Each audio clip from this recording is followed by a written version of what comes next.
Welcome welcome back to my channel. तो आज के इस वीडियो में हम डिस्कस करने वाले हैं नॉट सेट 8 के एप्लीकेशन फॉर्म्स के बारे में। जी हाँ दोस्तों, आपके एप्लीकेशन फॉर्म आउट हो चुके हैं। इसकी लास्ट डेट कब तक है, कौन कौन इस फॉर्म को फिल कर सकता है, आपका पेपर पैटर्न क्या होगा, क्या क्या नए चेंजेस आए हैं, उन सब के बारे में हम डिटेल में डिस्कस करेंगे। तो प्लीज इस वीडियो को एंड तक देखना, कहीं भी स्किप मत करना। और हाँ, अगर इस चैनल पे नए हो तो इसको सब्सक्राइब करके बेल आइकन को जरूर प्रेस कर देना, क्योंकि इस चैनल पे आपको नर्सिंग ऑफिसर एग्जाम से रिलेटेड हर एक अपडेट टाइम से मिलते रहते हैं। भले फिर वो आपका नॉट सेट हो, आपका आरआरबी हो, आपका केजीएमई हो, आपका एसजीपीजीआई हो, सारे अपडेट्स मिलते हैं। तो प्लीज चैनल पे बने रहना, ठीक है। आइए दोस्तों, स्टार्ट करते हैं वीडियो। देखो, जो सबसे पहले आपका हम जो भी डिस्कशन करने वाले हैं वो आपकी इस ऑफिशियल नोटिफिकेशन जो आउट करा है एम्स ने, उसके बिहाफ पे करने वाले हैं, ठीक है। ये आपका जो नोटिफिकेशन है वो 24 फरवरी 2025 को आउट हुआ है। सबसे पहले हम बात करते हैं एम्स की ऑफिशियल वेबसाइट, ठीक है। तो एम्स की जो ऑफिशियल वेबसाइट है जहां से आपको फॉर्म को फिल करना है वो है www.aimsexam.ac.in, ठीक है। ये ऑफिशियल वेबसाइट है एम्स की, यहाँ पे जाकर के आप अपने फॉर्म को फिल कर सकते हो, ठीक है। बाकी अगर आपको कोई प्रॉब्लम लगती है इस फॉर्म को फिल करने में तो मुझे कमेंट सेक्शन में बताना। अगर ज्यादा लोग बोलेंगे तो मैं उस पर वीडियो बना दूंगी, ठीक है। अब हम बात कर लेते हैं आपके एप्लीकेशन फॉर्म कब से कब तक आउट रहेंगे, ठीक है। 24 फरवरी 2025 से आपके एप्लीकेशन फॉर्म आउट हो चुके हैं। 17 मार्च 2025 तक आपकी लास्ट डेट है, शाम 5 बजे तक, ठीक है। तो इसके बाद में आपके कोई भी फॉर्म को एक्सेप्ट नहीं करा जाएगा, ठीक है। तो मेरी आप सबसे रिक्वेस्ट है कि प्लीज जो भी अपनी प्रिपरेशन को सीरियसली कर रहे हैं, जिन्होंने बहुत अच्छे से प्रिपेयर करा है, जो एग्जाम देना चाहते हैं, तो अपने फॉर्म को जल्दी ही फिल कर लेना स्टार्टिंग के ही डेज में, ठीक है। क्योंकि लास्ट में जो है आपका टाइम कम बचता है, कभी आपका सर्वर नहीं चल रहा होता है, कभी आपके नेटवर्क इश्यूज होते हैं, तो आप क्या होता है वहां पे आपके चांसेस बढ़ जाते हैं फॉर्म में मिस्टेक करने के, ठीक है। और फॉर्म में हुई एक भी मिस्टेक आपके लिए बहुत ज्यादा कॉस्टली हो सकती है। तो प्लीज उस मिस्टेक को करने से अवॉइड करना और अपने फॉर्म को जल्दी स्टार्टिंग के डेज में फिल कर लेना, ठीक है।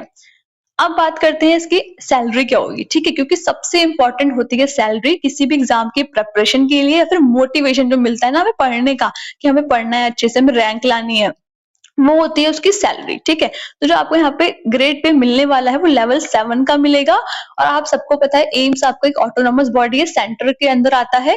तो आपका जो सेंट्रल गवर्नमेंट है वो आपका 8th पे कमीशन लाने वाला है, ठीक है। जैसे ही आपका 8th पे कमीशन लग जाता है तो आपकी जो ये सैलरी है एक नर्सिंग ऑफिसर की, वो आपकी बहुत ज्यादा बढ़ जाएगी। तो सोचो कितनी ज्यादा आपकी सैलरी इंक्रीज हो जाएगी। तो अपनी प्रिपरेशन को ऐसे ही कंटिन्यू रखो, ठीक है। अब बात करते हैं इसकी एलिजिबिलिटी क्राइटेरिया की, ठीक है। अगर आपने बीएससी नर्सिंग कर रखा है और आपके पास आपका आरएन आरएम नंबर है किसी भी स्टेट या फिर आईएनसी का, तो आप एलिजिबल हो, ठीक है। या फिर आपने पोस्ट बीएससी नर्सिंग कर रखा है और आपके पास आरएन आरएम नंबर है, तब भी आप एलिजिबल हो। आपको कोई भी एक्सपीरियंस शो करने की जरूरत नहीं है, फ्रेशर्स भी फॉर्म को फिल कर सकते हैं, ठीक है। ये तो हो गई आपकी बीएससी नर्सिंग की कहानी। अब बात करते हैं जीएनएम की। अगर आपने जीएनएम कर रखा है और आपके पास में 50 बेडेड हॉस्पिटल का एक्सपीरियंस है 2 साल का, और आपके पास आपका आरएन आरएम नंबर है किसी भी स्टेट या फिर आईएनसी का, तो आप इस फॉर्म को फिल कर सकते हो, ठीक है। अब कुछ स्टूडेंट बोलते हैं कि हम अभी जस्ट पास आउट हुए हैं, हम बीएससी नर्सिंग फ्रेशर्स हैं, हमारा रिजल्ट नहीं आया है, या फिर रिजल्ट आ गया है हमारा आरएन आरएम नंबर नहीं आया है। भले से आपका प्रोविजनल आया हो, लेकिन आपके पास आपका आरएन आरएम नंबर होना चाहिए, आपकी स्टेट काउंसिल का ही हो लेकिन होना चाहिए, ठीक है। तो हम फॉर्म को फिल कर सकते हैं, नहीं कर सकते? देखो, फॉर्म को फिल कर सकते हो, लेकिन आप सिर्फ ये चेक करने के लिए कि पेपर का लेवल कैसा होता है, ठीक है। अगर आपका सिलेक्शन हो जाता है तो आपको वहां पे ज्वाइनिंग नहीं मिलेगी, क्योंकि एम्स ने क्लियरली मेंशन करा है कि आपके पास आपका वैलिड आरएन आरएम नंबर होना चाहिए, ठीक है। तो सिर्फ आप ना पेपर का लेवल चेक करने के लिए कर सकते हो, लेकिन ज्वाइनिंग नहीं मिलने वाली है। ज्वाइनिंग उनको ही मिलेगी जिनका वैलिड आरएन आरएम नंबर होगा, भले किसी भी स्टेट काउंसिल का हो, तो आपका एक्सेप्टेबल है, ठीक है। ये चीज यहाँ पे आपकी हो गई। अब एक चीज और, जो जीएनएम के कैंडिडेट्स हैं उनका किसी का डाउट होता है कि हमने जो हमारी जीएनएम के 3 साल में जो क्लिनिकल पोस्टिंग करी है, क्या वो एक्सेप्टेबल होगी एक्सपीरियंस के बिहाफ पे? तो देखो, आपका जो एक्सपीरियंस है वो आपका जीएनएम के रिजल्ट के बाद का होना चाहिए, तभी वो काउंट होगा, ठीक है। आपने जो स्टूडेंट लाइफ में जो भी पोस्टिंग्स अपनी करी है क्लिनिकल पोस्टिंग, वो आपके वहां पे काउंट नहीं होती है एज अ एक्सपीरियंस, ठीक है। तो इस बात को भी यहाँ पे अच्छे से ध्यान में रख लेना। क्लियर है इतना? अब बात करते हैं आपकी एज लिमिट की। तो देखो 18 ईयर आपकी मिनिमम एज लिमिट है। मैक्सिमम आपकी जो जनरल कैटेगरी के लिए है वो 30 ईयर है, ठीक है? जिसकी 30 ईयर से ज्यादा हो गई है जनरल कैटेगरी में, वो फॉर्म को फिल नहीं कर पाएंगे, स्पेशली आपके नॉर्थ सेट के, ठीक है? तो यहाँ पे आपका ये दे रखा है। अब बात करते हैं इस फॉर्म के फीस की, ठीक है? तो जनरल और ओबीसी कैंडिडेट के लिए 3000 रुपीज फीस है। आपके एससी एसटी और ईडब्ल्यूएस कैंडिडेट्स के लिए 2400 यानी कि 2400 रुपए फीस है। और पर्सन विद डिसेबिलिटीज जो है उनके लिए कोई भी फीस नहीं है, ठीक है? जो भी फीस आपकी पे होगी वो डेबिट कार्ड, क्रेडिट कार्ड या नेट बैंकिंग के थ्रू होगी, कोई भी कैश आपका एक्सेप्टेबल नहीं होगा। क्लियर है इतना? अब आपकी कोई भी फीस रिफंड नहीं होगी, स्पेशली जनरल कैटेगरीज की, ठीक है? फीस रिफंड नहीं होती, एक बार आपकी पे हो गई अमाउंट वो हो गया। अब बात करते हैं यहाँ पे आपका कुछ आपके जो सर्टिफिकेट्स होते हैं। तो देखो, जो भी आप फॉर्म फिल करते टाइम अपने सर्टिफिकेट्स को अपलोड करते हो या फिर अपनी कैटेगरी मेंशन करते हो, सपोज करो आपने SC ST EWS category mention करी है या ओबीसी मेंशन करी है और आपका सिलेक्शन हो जाता है, तो डॉक्यूमेंट वेरिफिकेशन के टाइम पे आपको वो सर्टिफिकेट्स दिखाने होंगे। वो सर्टिफिकेट्स आपके चाहे उनकी वैलिडिटी भी होनी चाहिए, वो एक्सपायर्ड नहीं होने चाहिए, ठीक है? इस बात का ध्यान रखना। सर्टिफिकेट्स अगर रिन्यू नहीं है तो उनको रिन्यू करा लेना।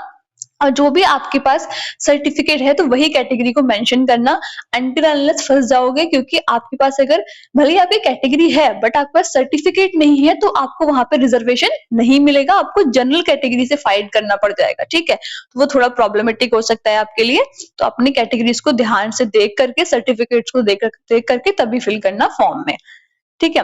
अब बात करते हैं पेपर की। तो देखो, पेपर सबको पता है कि ऑनलाइन मोड में होता है, कंप्यूटर बेस्ड पेपर होता है। आपके दो फॉर्म में पेपर होता है, स्टेज 1 स्टेज 2। स्टेज 1 होता है आपका प्रीलिम, स्टेज 2 होता है आपका मेंस, ठीक है? प्रीलिम जो है आपका वो 12 अप्रैल 2025 को है, सैटरडे को। मेंस जो है आपका वो 2 मई 2025 को, फ्राइडे को है, ठीक है? ये आपका पेपर का हो गया। बाकी आपकी जितनी भी आपकी जरूरी यहाँ पे इंफॉर्मेशन थी वो सब हमने डिस्कस कर ली है। अगर आपको इसके बाद भी कोई डाउट रह जाता है तो आप मुझसे पूछ सकते हो कमेंट सेक्शन में या फिर टेलीग्राम पे। और हाँ, नॉर्थ सेट 8 से रिलेटेड बहुत सारा इंपॉर्टेंट कंटेंट आने वाला है जो डेफिनेटली आपकी कहीं ना कहीं हेल्प जरूर करेगा आपकी रैंक को बूस्ट अप करने में, ठीक है? तो प्लीज चैनल पे बने रहना, मैं आपके लिए बहुत सारा इंपॉर्टेंट अच्छा अच्छा कंटेंट लेके आने वाली हूँ, ठीक है? अगर कोई डाउट है, कोई क्वेरी है तो पूछ लेना। और प्लीज ये वीडियो आपको अच्छी लगी है, आपके लिए थोड़ी सी भी हेल्पफुल रही है, तो प्लीज इसको ज्यादा से ज्यादा लाइक करना, अपने दोस्तों के साथ में शेयर करना, ठीक है? और प्लीज चैनल को भी जरूर सब्सक्राइब कर लेना, क्योंकि बहुत सारा कंटेंट मिलने वाला है, ठीक है? तब तक के लिए thank you and have a nice day.